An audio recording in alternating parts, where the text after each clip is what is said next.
I'm going to open up a new tab, go to my drive here. And so you have your My Drive that you have with just your things, and then you will have a shared drive that you can create folders. So I'm the content creator of some of these things, and some of these are teams that I'm in. So having my folder set up, then I decide that what I want it to be, and then I'm ready to just determine who I want to have access to it.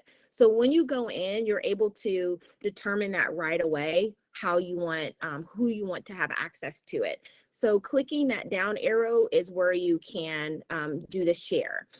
You'll be able to put in students' names, or I have students ask their friends if they're in a group, they just ask their friends, what's your name? And so then they're able to type in their name and populate a way to share that folder with them. And then they all have access to it. Likewise, if you have Google Classroom and you make folders for your individual students, they're able to access those folders by adding the link.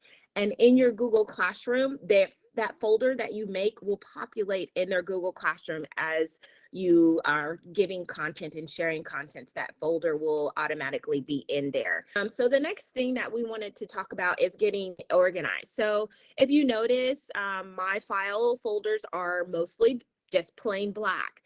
But to make it a little bit more accessible, you can color coordinate those. So if you are in here, you can also manage your members if you have a student that moves away or a student that changes schools and you don't want them to have access. You are definitely can go in there and change the manage member so that you can either add people or take people out.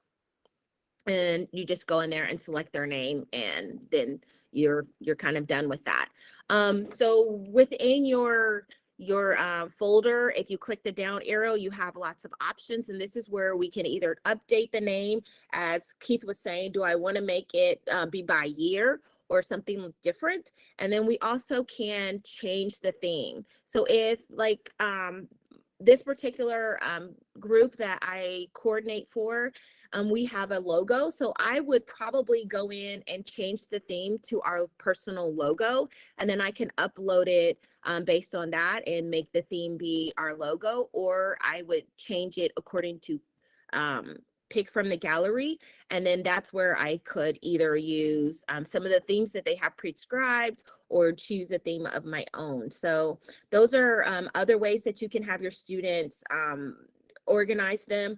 I had my students pick themes based on their core content. So they had a math, ELA, social studies, a math folder, maybe for specials if they needed a folder for their robotics team or their computer class, because sometimes we cross collaborate with some of the other teachers, and then we're able to get in there and they can take their paper from ELA class and also work with it in their social studies teacher, and we can help students easily get access to those and have a better way to do that.